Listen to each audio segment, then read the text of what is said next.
Thank you very much, and good afternoon. Today, Representative McEachin and I are visiting, and Mr. Lowenthal will join us as well, from Congressman Lowenthal from California, from the committee, are visiting the third community in our environmental justice tour and with regards today to Louisiana's Cancer Alley. We were forced to reschedule this particular forum and discussion because of Hurricane Laura. And we want to take time to acknowledge our brothers and sisters who are still recovering from that storm. Irregular hurricanes are becoming the new norm. And the uncontrolled wildfires in the West, Oregon, California, Washington, are becoming the new norm. And these are the result of fossil fuel economy that pollutes communities of color in particular, impunity, and it's exacerbating the harshest effect of climate change. No amount of denial about climate change, the science behind it, the fact that these are man-made and driven by can be accepted as the truth. And Louisiana's Cancer Alley is involves 85 miles from New Orleans to Baton Rouge. These communities are bombarded with 150 polluting petrochemical facilities. Predominantly Black communities such as St. James Parish have suffered for decades from the cumulative impacts of fossil fuel pollution. The gas and oil industry has been permitted to poison the air, water, land of our fellow Americans. As a result, 7 out of 10 U.S. census tracts with the highest cancer rates are along this portion of the river. Hi. Even despite all the scientific evidence, the cancerous Okay, how are you? to the atmosphere Yeah. continue to harm communities of color. And now there's the whole concept of preparing to build the largest plastic producing complex in North America in that area. But this is something that the communities are resisting, and something we want to stop on our watch. And that's why Representative McEachin, Senator Harris, and I introduced the environmental justice. Oh, that should be pretty good. And anything that we don't use, we can just load into the back of Greta and bring it back to the office. And if we need more, then we could go to the office and get the load from Greta or get some from there, And the bill is authorizes environmental justice programs. EPA creates an assistance fund for fair and just transition, and it really, as a precedent, strengthens the Civil Rights Act of 1964 by allowing residents to seek justice through their Title VI rights. And as I mentioned, it strengthens the National Environmental Protection Act, extending public commenting periods and public input. It would be good. I think we would get more done if we had to. And they're like $40. Under the Clean Waters Act. If it seems like it would be way too much of a pain in the ass. Our success to profile the environmental justice for all that is a result of the momentum that was built by an inclusive process, legislative process that involved asking environmental justice communities across the country to submit their comments, their letters, and we are asking them for their support before letters up for the record before October, so that it's time to pass a comprehensive environmental justice. Yeah. Sometimes, let me just a little update before I pass it on to my dear friend, Mr. McEachin. We have been at in the ongoing.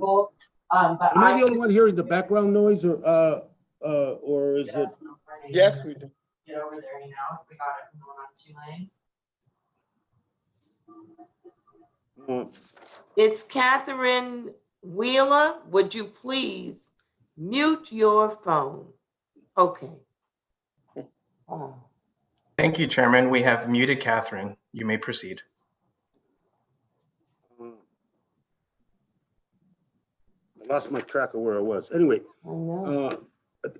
as an update and something that Mr. McEachin and I have been involved with, the energy bill that is probably going to be will be on the House floor next week, Thursday.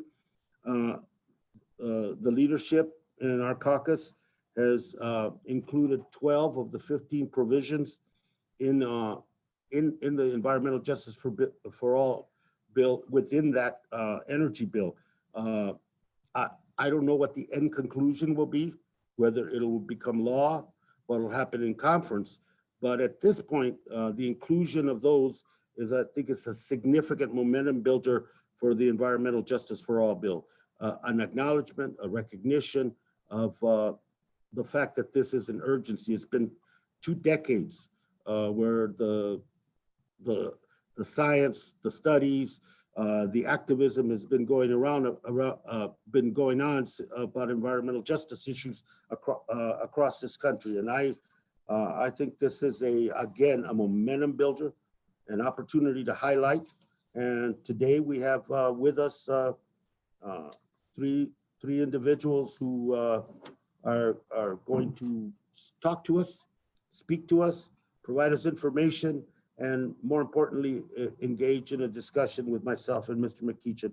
With that, let me turn it over to my dear friend, colleague, and partner in arms, Congressman McEachin. Floor is yours, sir.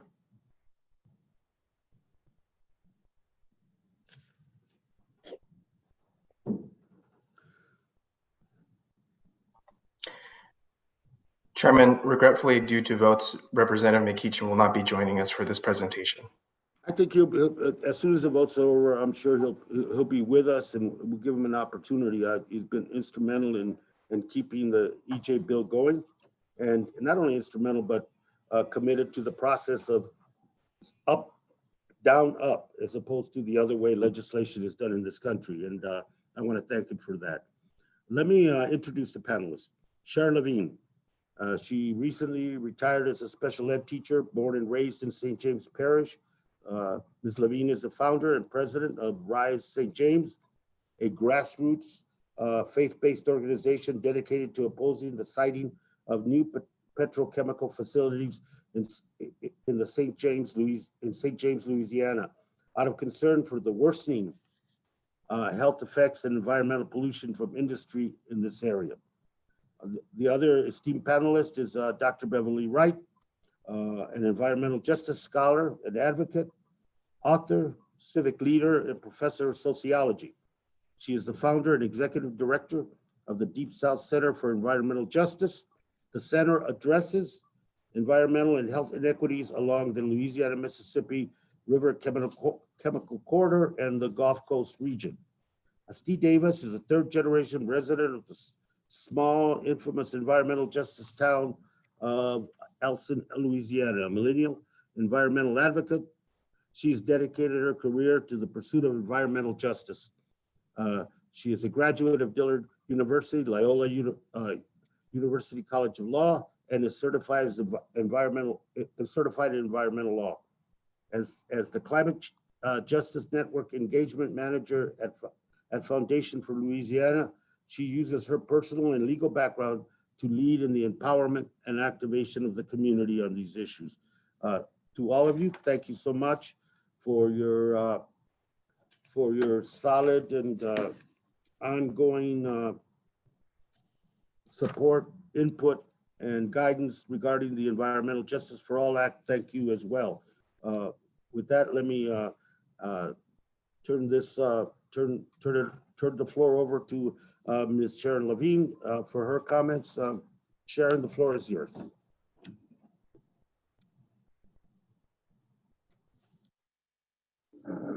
Thank you for having me. I'm glad to be here with you to explain what's going on in St. James Parish. Just like he said, I'm a lifelong resident of St. James Parish. I lived here all of my life. I'm a mother of 6 children, a grandmother of 12. I found out about Formosa Plastics in the spring of 2018 when I was in my classroom. Our governor, John Bell Edward, approved the $9.4 billion industry to be built in St. James in the 5th district where I live. I'm only 2 miles from where he want this plant to be constructed. We already have 12 in the 5th district where I live. We have 9 in the 4th district, which is on the East Bank. If this plant is built, it's gonna house 14 industry inside of the big complex. So 12 plus 14 would be like 26 industries to come into St. James in the 5th district. We already bombarded. People over here are sick. A lot of people have asthma. A lot of people have breathing issues. I was diagnosed with autoimmune hepatitis in 2016, but I didn't relate it to the industry until I started to do research and find out about it. Then I found out that I had aluminum in my body in the spring 2019. And I found out all of these things are coming from industry. We have a smell that's in St. James. If you come here for at least 2 hours, you would leave with a headache or a stomach ache. That's how bad it is. We've been here, we did not realize that that was causing our illnesses. My neighbor on one side of me died with cancer. The neighbor on the other side of me died with cancer. I have 2 brothers with cancer. My sister-in-law died with cancer. I could go on and on and on with the list. We started Rise St. James because our public officials, they went along with the governor when he announced this industry to come into St. James. And I always ask, if this industry is going to bring so much revenue for the state, why would St. James have to be the sacrifice zone to save the state? If this industry is such a good thing, why not put it in his hometown? But no, they put everything in St. James. We have 7 districts. They only put it in 2 districts. 2 districts are the 4th and 5th districts, predominantly Black residents. They bought out a lot of the white residents in St. James.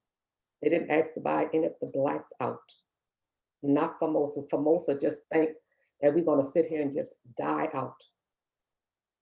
Formosa found out that there was grave sites on their property that they purchased.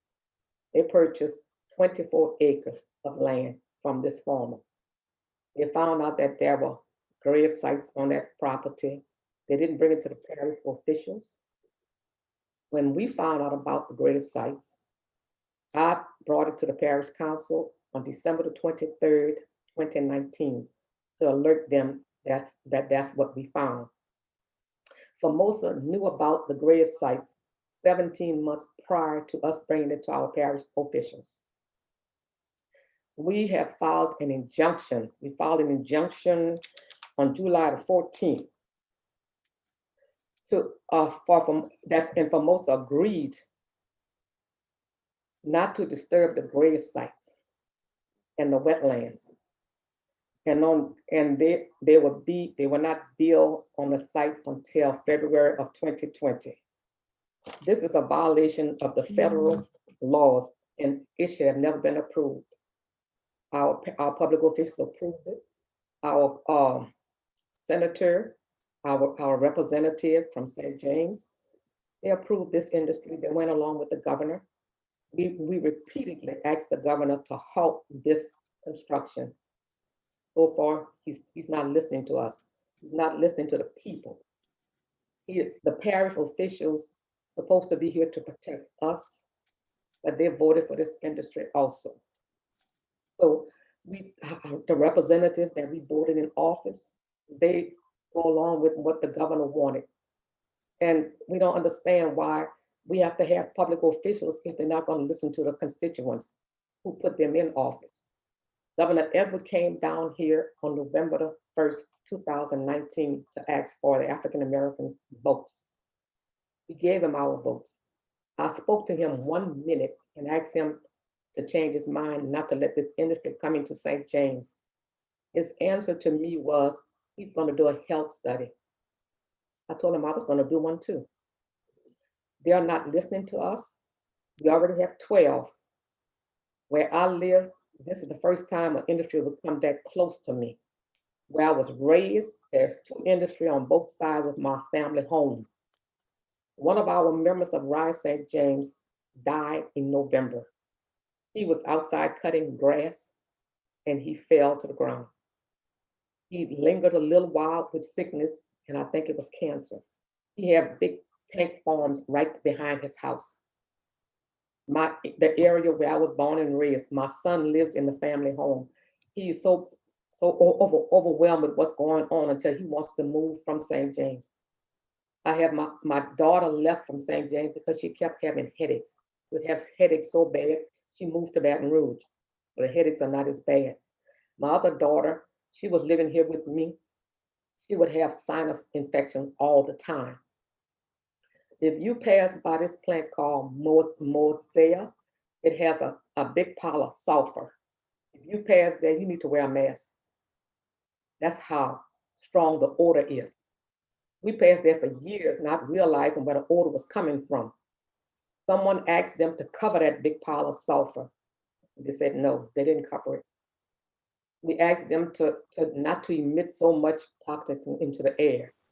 They won't listen. They pollute our water. We cannot drink the water. And now they want to pollute the St. James Canal, where the fish, shrimp, where the people, where they fish and where they shrimp and where they hunt. They want to pollute that. They haven't gotten a permit for that yet because they're waiting on this other industry, which is YCI, a plant from China. They want to pollute our canal. If they do that, the farmers would not be able to raise their cattle because the cattle have to drink their water. And the hunters will not be able to hunt because it's going to affect the deers, the rabbits that I have on my property. So, and we used to fish in the Mississippi River and shrimp too. We can't do that anymore. The water is contaminated. We can't drink the water. So we have to buy bottled water. And if they put the chemicals in the waterways, we're not going to be able to take a bath because it would irritate our skin.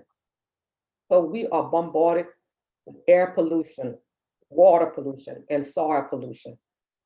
And we ask someone to come to help the people in St. James because our public officials are not helping us. So we're asking for someone to please help us. Thank you.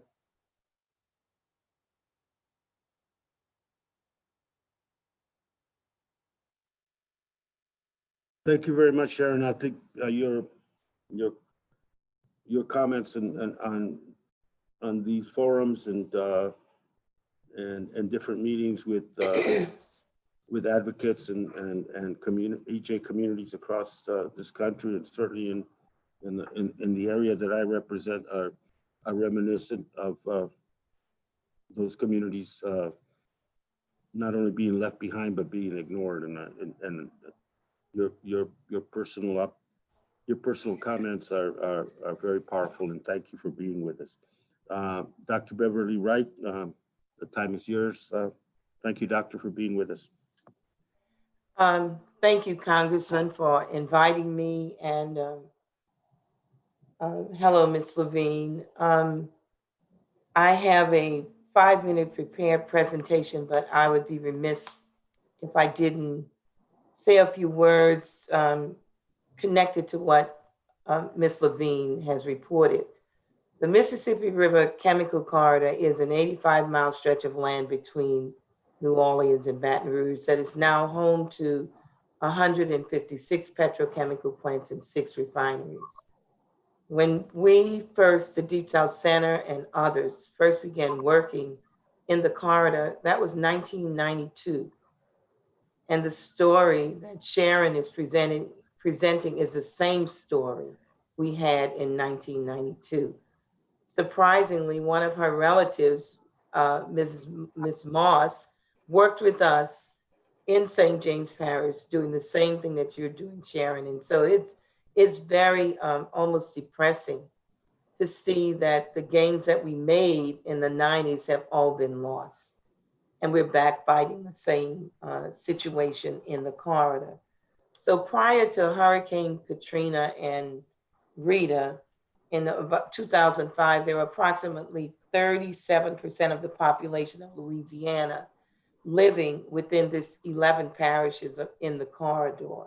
That adds up to 1.7 million people. African Americans make up 32% of the Louisiana population, but 80% of African Americans living in the corridor live within 3 miles or 5 kilometers of a polluting facility.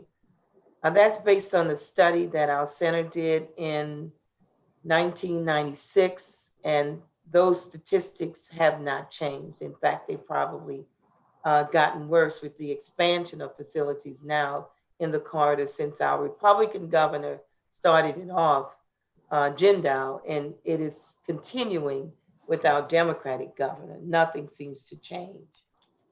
The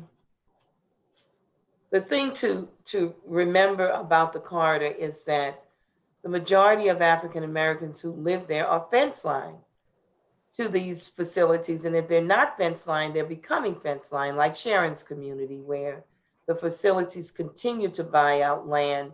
They buy out white people and leave us behind, which created this strange diagram by race showing Black people being left behind, white people moving out. And we're suffering from cumulative impacts, not one chemical, but multiple chemicals with multiple facilities existing fence line to African American communities. When we say the Environmental Protection Agency, most community members like I was really ignorant to the fact that the Environmental Protection Agency was not really designed to protect our health. And the reason we've not been able to make any progress is because the Environmental Protection Agency permits pollution. They permit toxins. And the standards that they use are industrial standards. Well, what does that mean? It means that the standards that are used to allow facilities to release poisons into the air is based on an industrial standard, not a health standard. And so it's based on the fact that they look at a certain percentage of existing facilities. They look at the facilities that are releasing the lowest amount of pollutants. They take that average and that becomes a standard. There's nothing about that process that leads to health. It leads to profit. So the lowest amount of emissions you can release that also allows you to make a profit is what EPA bases its permits on. So the Clean Air Act that was supposed to be put in place to help us really doesn't help us because it butts up against industrial standards. So we need the Environmental Justice for All Act that the congressmen are pushing forward because it, first of all, codifies the executive order that we put in place under Clinton. You always would hear from people, well, the executive order means nothing because it has no teeth. So trying to codify those elements of the order that basically says that you cannot disproportionately pollute communities of Black, brown, poor people, and in a way that threatens their quality of life and their health. With laws on the books that sound like they're supposed to protect us, but they don't. Basically says that the laws are not adequate. If you look at 1970, we had Nixon, who started the EPA. We had the NEPA Act in 1969, the Clean Water Act in 1970, the Clean Air Act in 1970, but the Mississippi River Chemical Corridor continued to grow unabated by any of these laws that are on the books. So you have a system that is just not working to protect the health of our community. And I believe that Louisiana, the Mississippi River Chemical Corridor shows that better than any other place.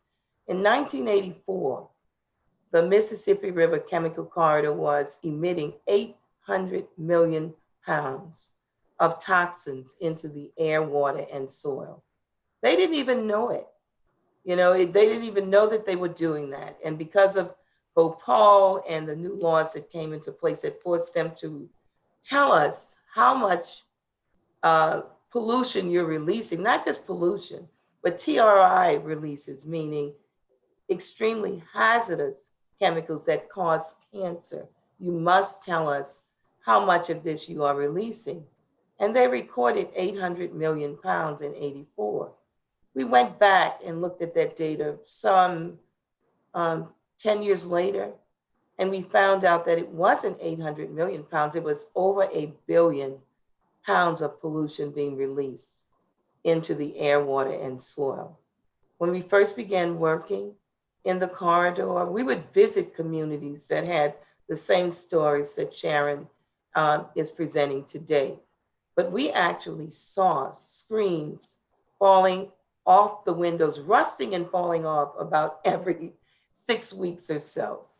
People were waking up during the night, throwing up, nosebleeds.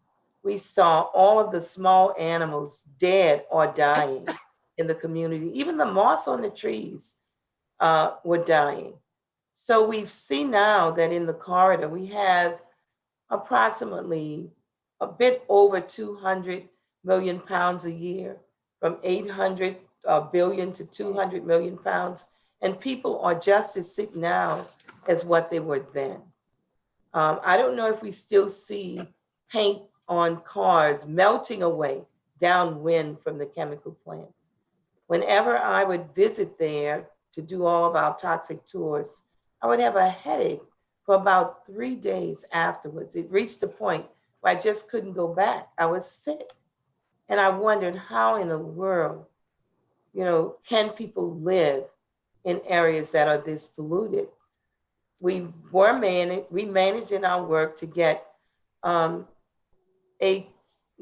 say there were maybe 2 communities that were relocated. Of course, Narco, and even in St. James Parish, we fought to stop the Shintech Corporation from coming there, which is even bigger than Formosa that's coming now. But the one thing is clear, because there are no real protections for our communities, as soon as you finish one fight, there's another one right behind it, almost like the hurricanes. As soon as we get one, they're lining up, in the waters to come at us. Yeah. This is the way we feel in Louisiana dealing with toxic pollution. And we are literally dying, and we have been dying for a long time. Now, this particular system is undergirded by racist practices that go all the way back, slavery, Jim Crow. All of these things mean that although whites and blacks live together and at points are equally exposed to pollutants, this particular system manages to make it worse for us than any white person that still lives where we live. They get bought out, they get moved away.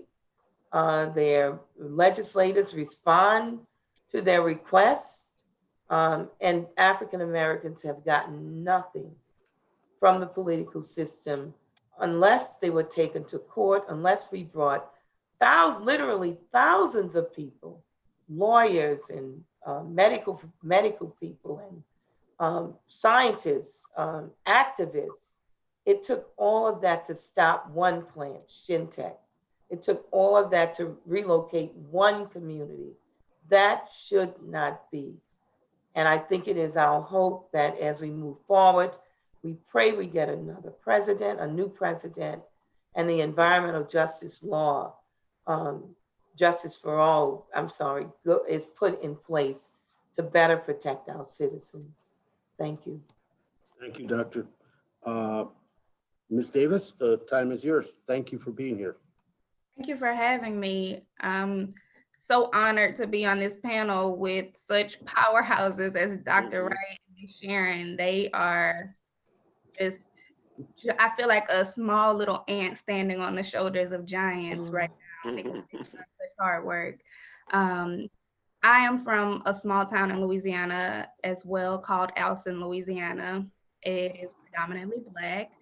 I am the 3rd generation to live in Alcin, Louisiana. My great-grandparents moved there after they could afford to as sharecroppers. They finally were financially able to move out of St. Francisville, Louisiana.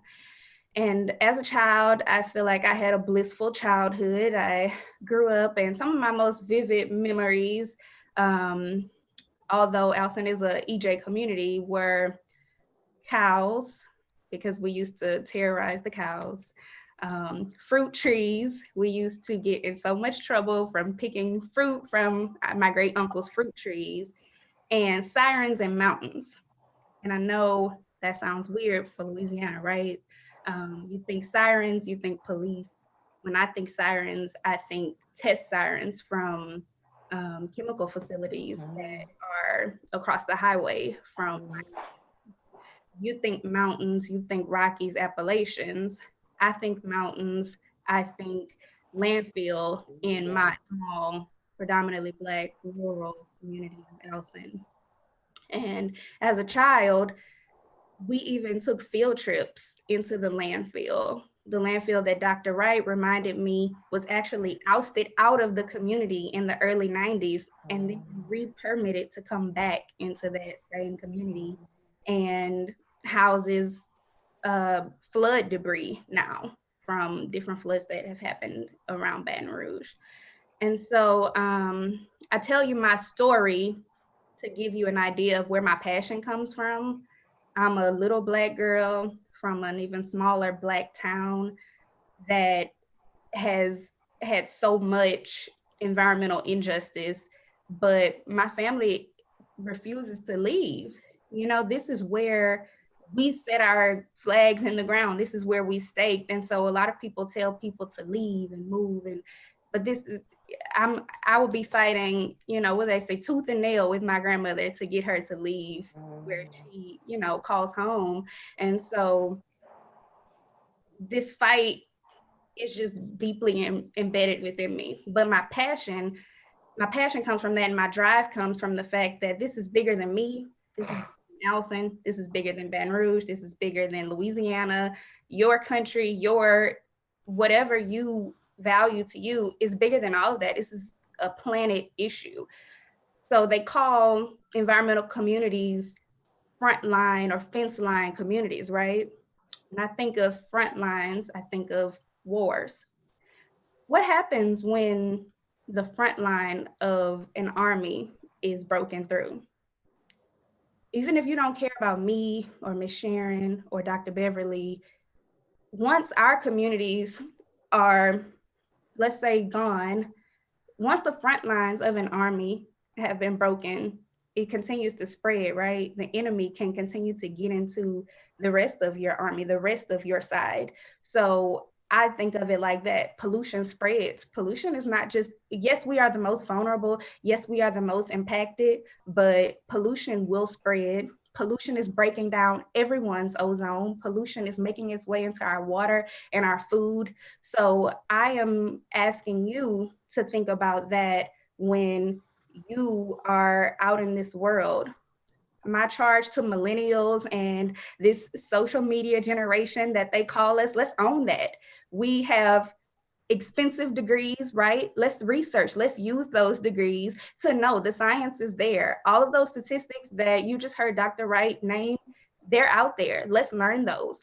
Let's use our social media platforms to spread this information. You heard Ms. Sharon talk about the people that are impacted in her communities. Let's use this. We are the social media generation. Let's use that platform and spread this information. And let's get out there and vote.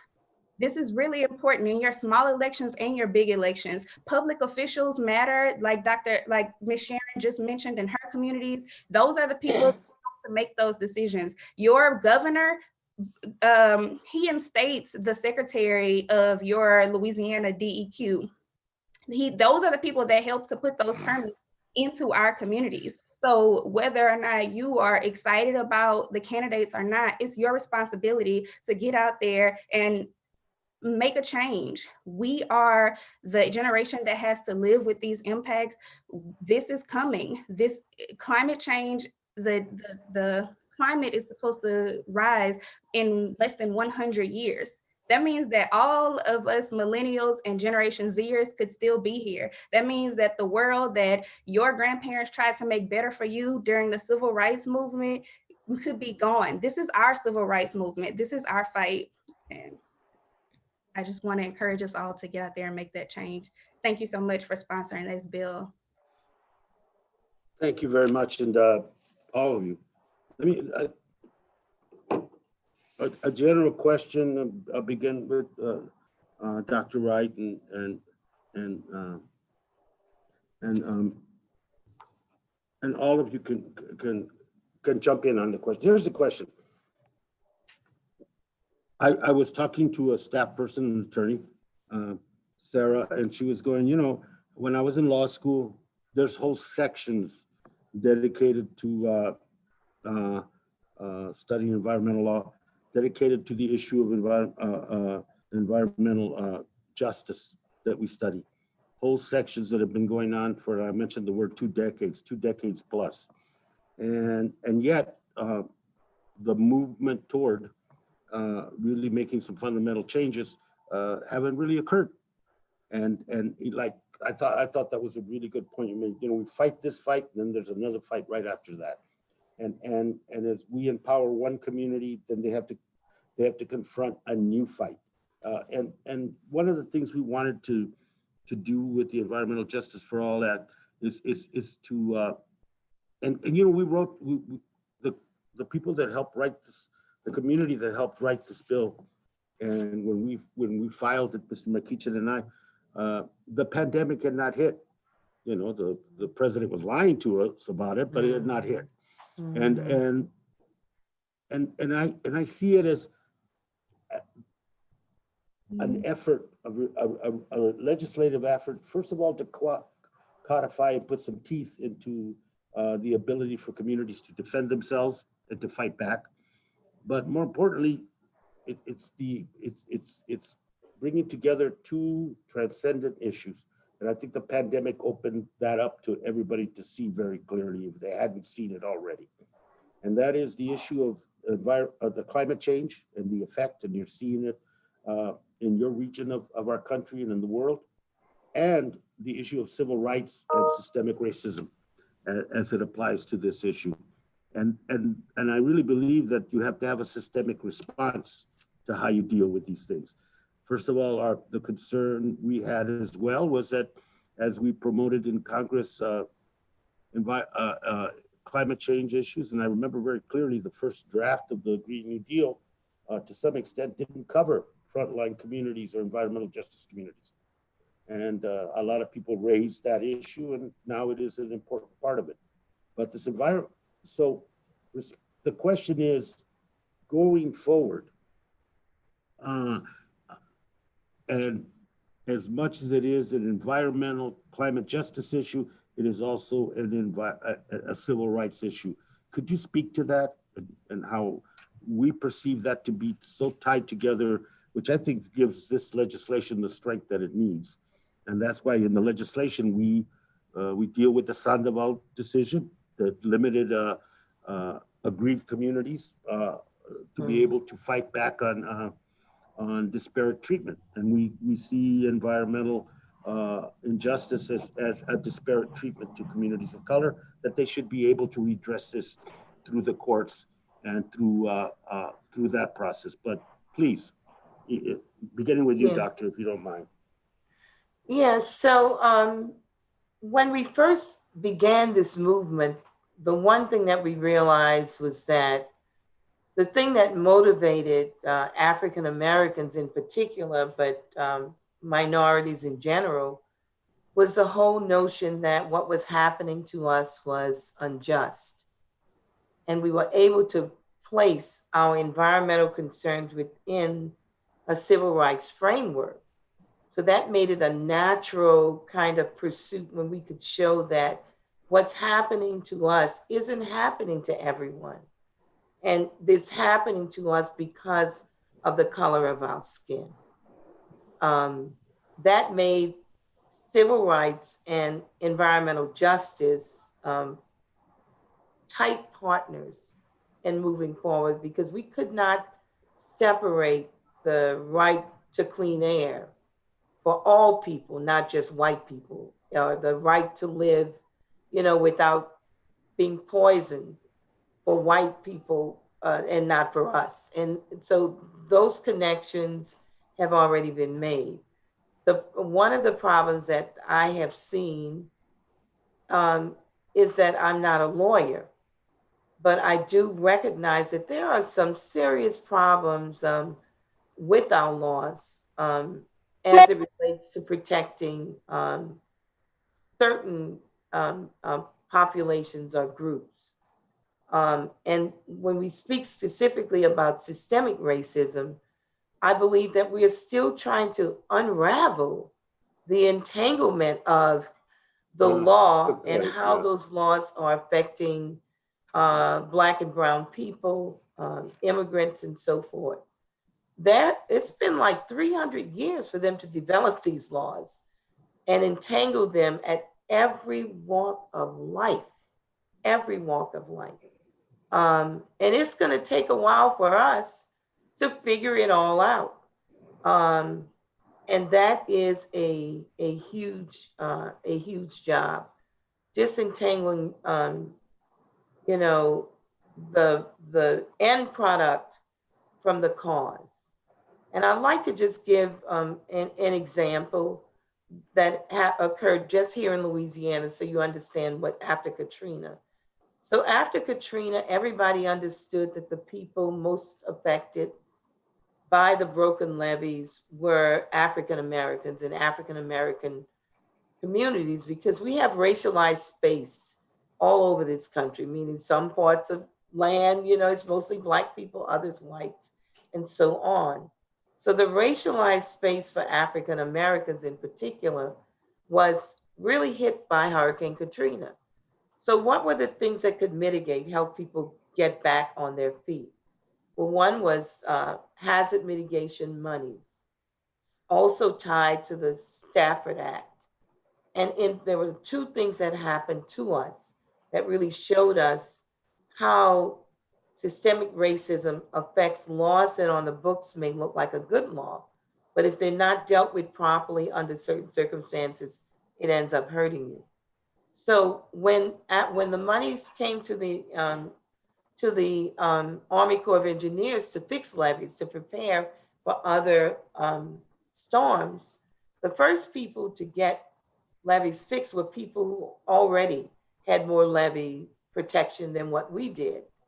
And that was that particular group got levee protection first. And those of us who were most affected got it later. Trying to understand how that happened, and I continued to ask questions. I was told by one of the persons with the Army Corps of Engineers that decisions for building levees are political decisions, and that this particular community already had asked in the queue. So when the money came down, the money went to them first. So you ask the question, how did they get in the queue before the rest of us who were in worse shape? Well, that's political and that's racist. And you see this happening all over. Hazard mitigation money for raising your homes. There was a catch to it. In order to get hazard mitigation monies, you had to have had reported at least 2 flood events before Katrina. Well, where the water went, we never got water before. And so the Lower Ninth Ward and New Orleans East didn't get any of the hazard mitigation money. The money went to very wealthy white people living in the city. So when I talk about the entanglement of laws and how, because of this racist system that we live in that says it's colorblind, we don't need our laws to be colorblind in a society that's racist and sees color in everything. We have to start really, as Asti says, we need young people with all of this knowledge that they have to begin digging deeper into the causes of this discriminatory practices that have held us down for all these years. And no matter what we do, we can't seem to break out of it. I am a proponent of reparations. I don't think we'll ever get out until our our disproportionality is dealt with in a really serious way. So we'll never be on equal grounds, but if you give us just a little help, we can work the rest of the way. We need something to get us going and moving. I'm going to end there. I tend to be long-winded. Don't No, that's okay. by telling me, Dr. Wright, we need to move on. I'm fine with that. No, I'm doctor, I'm afflicted with the same condition. Don't you worry. Ms. Davis, Ms. Levine, any comment on that, on the Yeah. joining of these issues? Dr. covers it. She, when you talk about historical context in Louisiana and Reconstruction, where Black people were able to move post-slavery and live, you know, these are our historic communities. You know, that's where you get a District 4 and 5 in St. James or in Alton, Louisiana.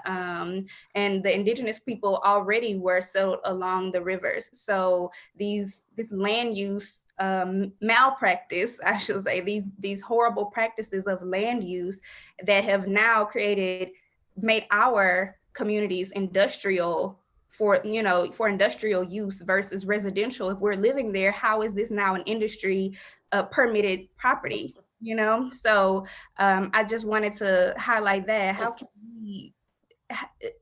There's no way out if our laws aren't reflective of that, just like Dr. Wright said. Well, Uh, I agree with yes. and with Can't hear you. Can you hear me? Can you hear me now? Better. Thank you, Jesus. I was saying I agree with the both of you. Like back in 2014, our public officials changed our land use plan from industrial.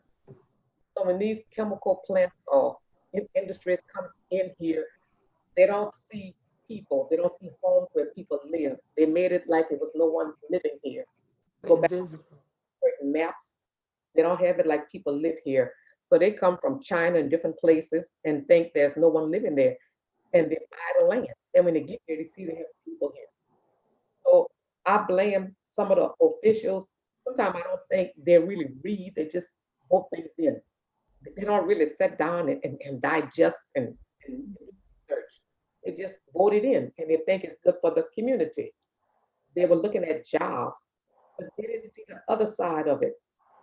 Jobs are good if you're not going to harm the people. But if it's bad, don't vote this in.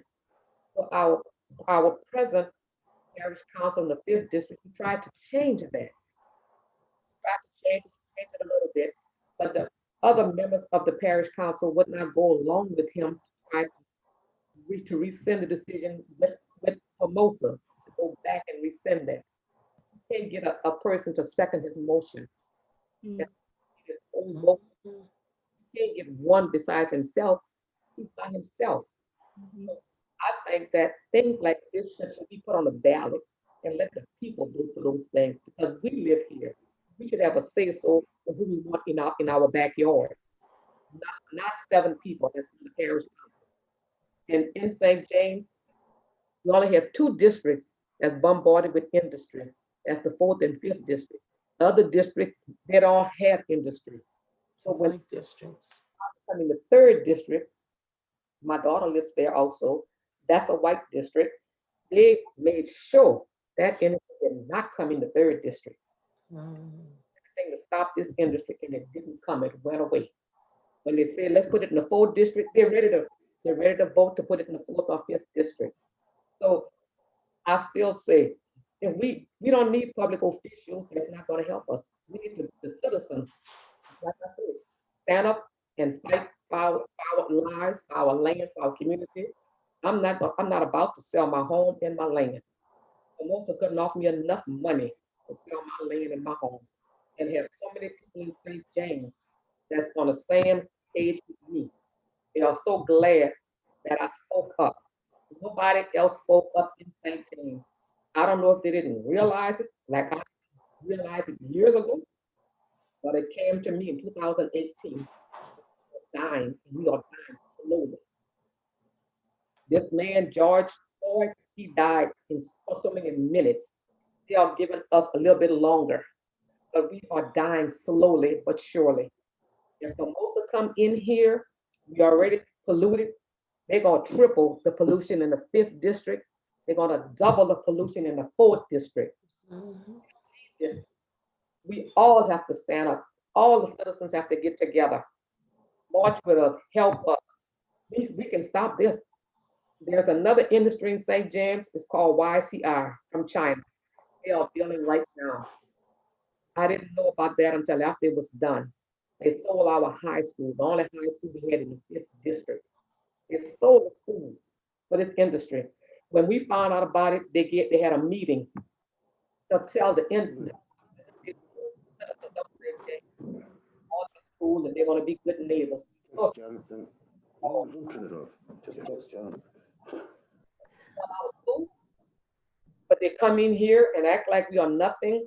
Voted for the school to be sold. We have 7 board members. They didn't even consult us. They didn't even tell us until we found out at a meeting.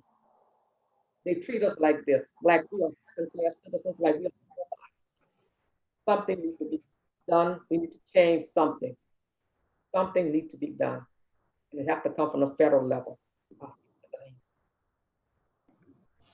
I want, my experience with the environmental justice issues had to do with the contamination of our aquifer in our neighborhoods, predominantly working class and poor, and predominantly Latino and Native American. And industry along the, where residential areas overnight were rezoned into industrial areas, with the people in those neighborhoods having no prior knowledge or knowledge of the fact that now they were an industrial area. So permitted uses were allowed in there.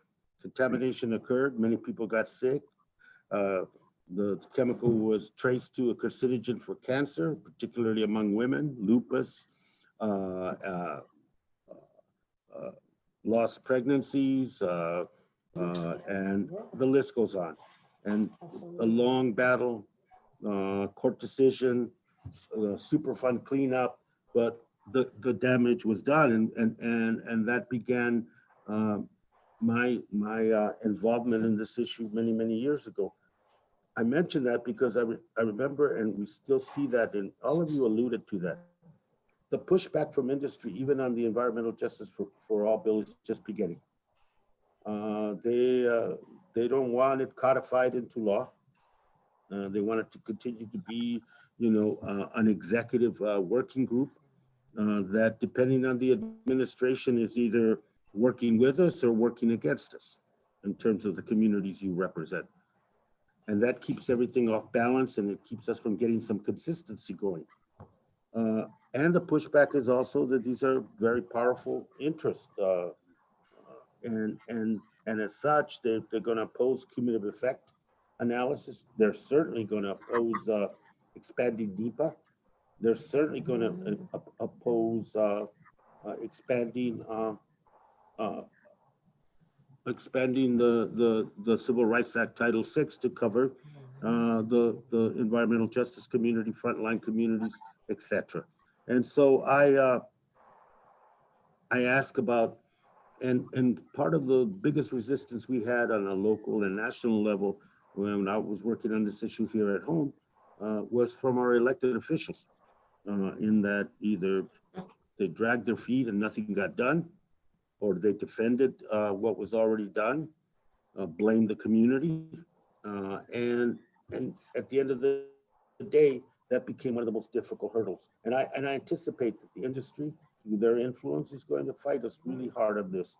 I just want you to relay how that interaction between the elected representatives and your communities has been, and why I think this piece of legislation codifies it into law, so you don't leave it to the discretion. That's the law, and you need to follow these these steps and this checklist to make sure that you're not adversely affecting a particular community based on who they are and the color of their skin or their economic status. So talk about elected officials and the role they play now and the role that that you've seen through your work. We'll start with you, Doctor, if you don't mind. Sure.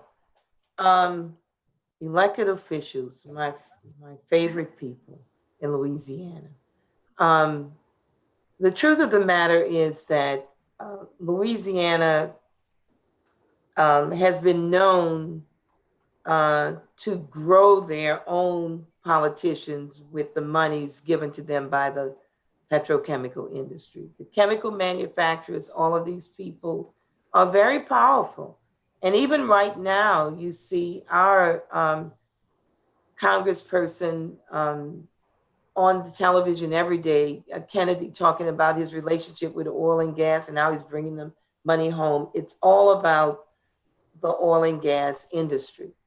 So it's been very difficult for us dealing with politicians who get millions and millions of dollars from the oil and gas industry to run.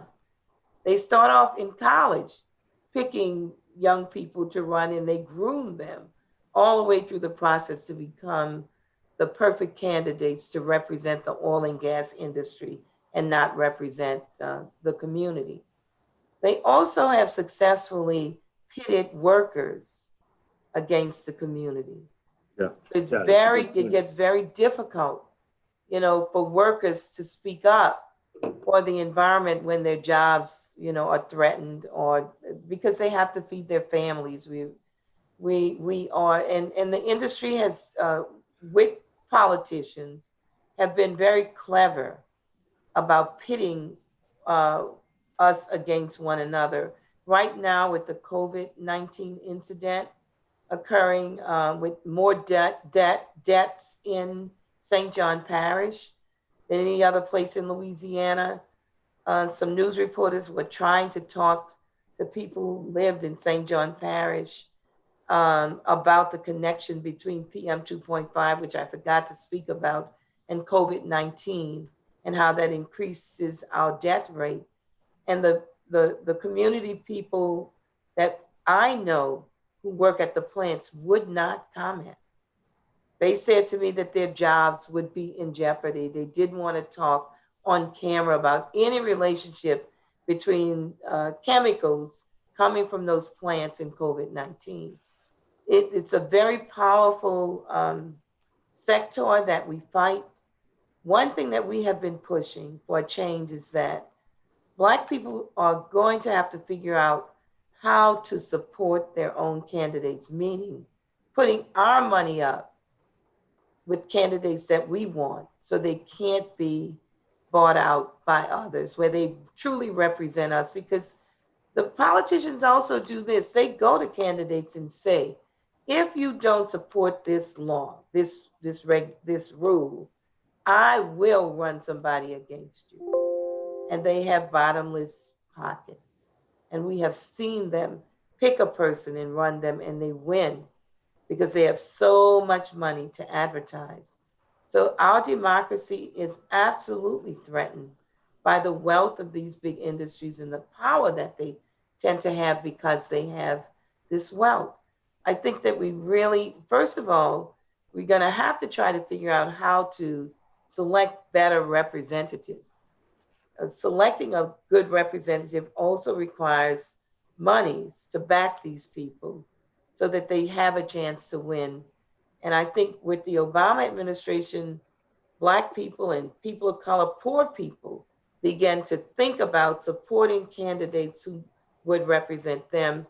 We need to grow that idea in the same way that the Republicans realized that they needed to get more conservative, or I would call racist judges in place to get what they need. We need to begin thinking strategically just like that. And all of our very wealthy liberals need to think about putting their money behind good candidates so that we can change this thing politically. Ms. Davis, your generation, like my kids' generation, the expectations for the future, the role of electoral politics, and who those candidates of the future, who the leadership of the future is going to be. If you could just, comment on the same question. Yeah, I think that, like Dr. Wright said, my generation, well, at least I know I came into the voting, my voting power with the Obama administration. And so we got these great expectations that people who look like us can represent us, people who are from where we're from can represent us, people who want the things that we want. We don't have to settle. And I think that is really a driving force behind what we want to see as young people. We don't want to settle anymore for people who partially represent what you want. And it's a harsh reality sometimes that you have to choose, oh, my primary person may not have made it and you have to choose. But I just would encourage people to make sure you're standing on your morals, make sure you understand what you want, and understand that small victories are victories too. Young people want change now, they call us a microwave generation. And I mean, hey, some of those old people want it too, but it's right. But we have to understand from, the wisdom and guidance of other generations that small changes matter too. And they may come slowly, but those things do come to pass. And, so I just would encourage people to get behind people who are leaning in your direction. They may not be on your pace, but we all going in the same direction. So. Thank you.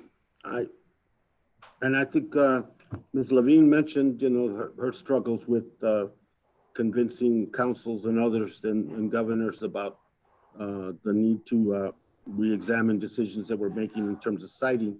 One